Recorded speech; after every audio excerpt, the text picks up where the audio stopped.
Salut à tous, c'est Dom de Falcao Football Card. On se retrouve aujourd'hui pour un nouvel épisode de Dans le paquet, l'essentiel, et on va parler des Topps Merlin Héritage.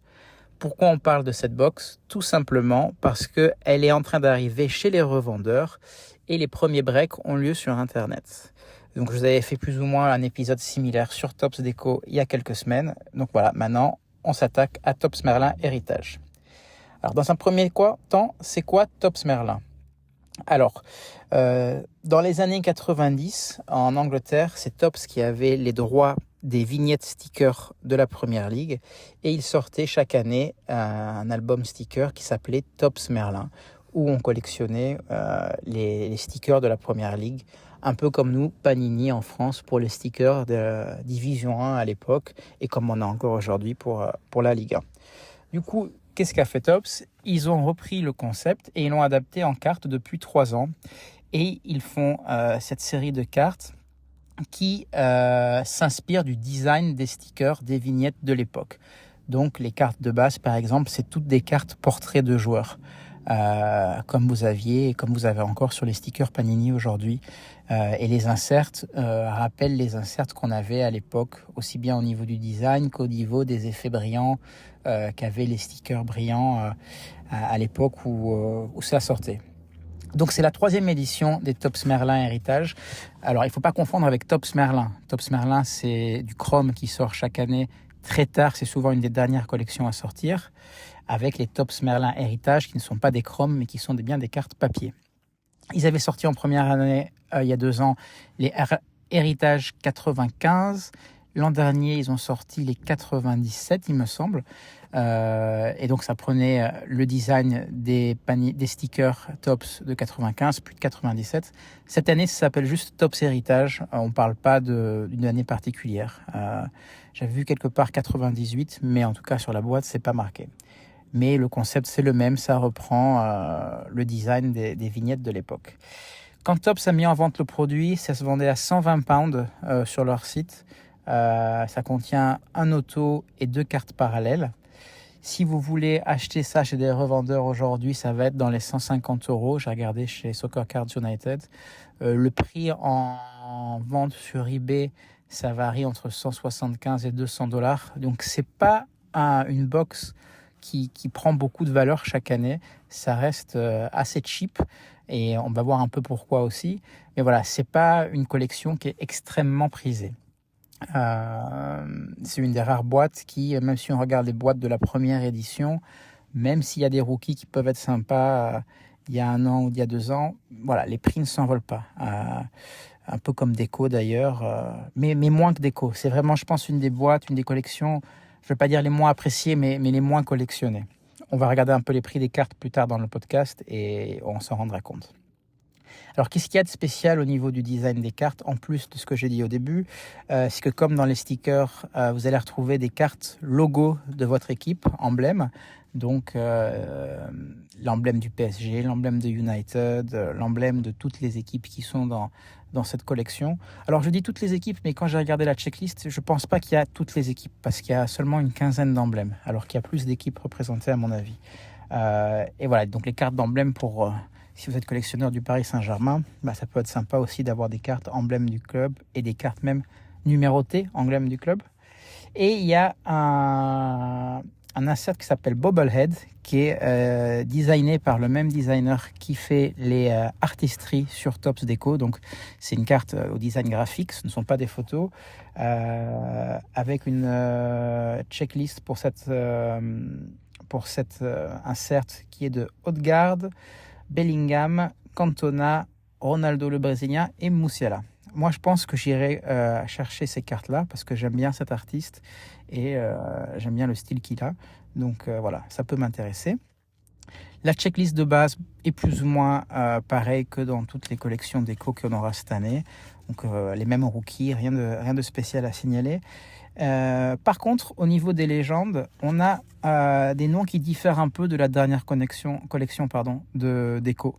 C'est-à-dire que là, on va retrouver par exemple Saviola ou Jari Litmanen, Wayne Rooney, Van Persie, Agüero ou Van der Sar qui n'étaient pas présents pour Topps Déco.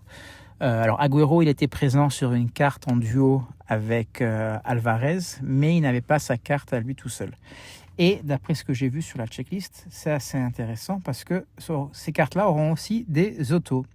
Donc j'ai envie de dire que dans cette collection, il peut y avoir des autos très sympas à prix, à mon avis, qui ne seront pas extrêmement hauts, vu les prix de la collection, de certaines légendes. Moi, personnellement, j'adorais Saviola quand il était joueur, pas parce qu'il a joué à Monaco, mais même son temps au Barcelone ou à River Plate, je trouvais que c'était toujours un excellent joueur, même en équipe d'Argentine. Donc voilà, je serais super intéressé d'avoir un auto Saviola, sachant que je pense que son seul auto, je peux me tromper, il est actuellement sur la collection argentine que Fansmol avait sorti l'an dernier. Fansmol, c'est un fabricant chinois. Donc c'est un produit officiel de l'équipe d'Argentine. Mais voilà. Donc je pense que ça peut être sympa d'avoir une carte Saviola Barcelone auto. Litmanen aussi, pour s'il y a des fans de l'Ajax, ça peut être intéressant. Et Agüero, à voir si c'est Agüero Atlético Madrid ou Agüero Manchester City, ça peut être aussi très très très cool.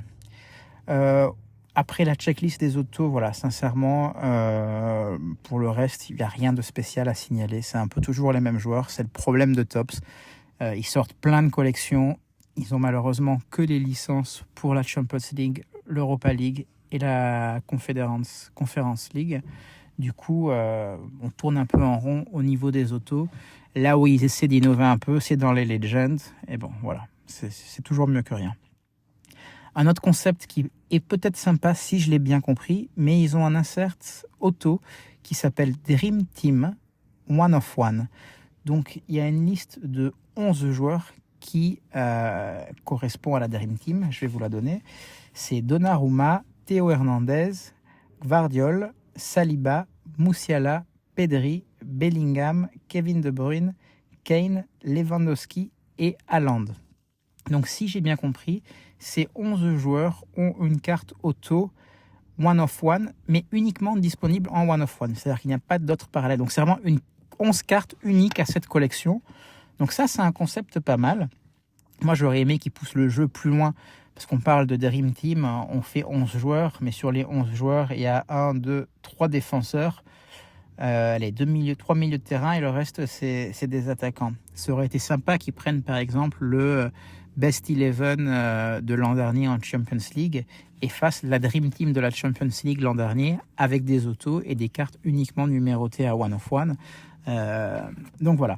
Encore une fois, à confirmer, mais moi j'ai compris ça des informations du site de Topps et de Cardboard Connection. Ce que je vous disais un peu plus tôt dans le podcast, c'est que le prix des cartes et de cette collection, ça ne s'envole pas avec le temps. En tout cas, c'est ce qu'on voit. Là, j'ai pris quelques prix que je vais vous dire. Un autographe de Vinicius,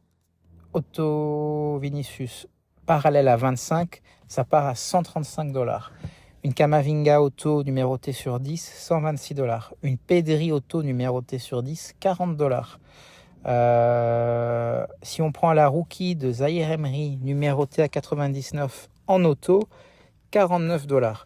Donc si vous voulez des autos de joueurs plutôt sympas, ça peut être une collection où vous allez avoir du short print en auto à des prix plus abordables que sur du Topps Chrome ou du Topps Merlin, du Finest. Donc ça, voilà, on va dire que c'est un point fort. Si on regarde un peu les Legends, les prix sont plus élevés. Donc je pense vraiment que c'est un set où c'est les Legends qui sont intéressantes à aller chercher. Une Gattuso numérotée à 49, c'est $60. Une Steven Gerrard numérotée à 99 est partie cette semaine à $160. Ça, par exemple, pour moi, c'est incompréhensible parce que Steven Gerrard a beaucoup signé ces dernières années. Donc, un auto 99 sur une carte papier qui part à $160, ça me paraît quand même très cher. Moi, j'ai payé mon Panini Select, je ne pourrais plus vous dire combien exactement, mais je l'ai payé moins que ça et il est numéroté à 20. Donc, on a une Robbie Fowler numérotée à 49 qui est partie à $10. Ryan Giggs, numéroté à 10, parti seulement pour $124. Henrik Larsson, numéroté à 10, $50. Et pour finir, Ashley Cole, numéroté 49, $10. Donc voilà, c'est pas un achat qui va faire c'est pas le bon achat investissement. S'il y a des gens qui font de la collection pour essayer de flip et de revendre plus cher les cartes, je pense pas que ce soit la collection qui vous intéresse.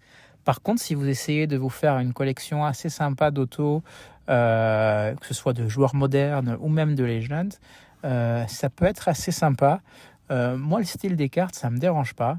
Après, je peux comprendre qu'il y en a qui n'aiment pas trop ça, mais moi, je trouve que c'est une bonne idée, ce set.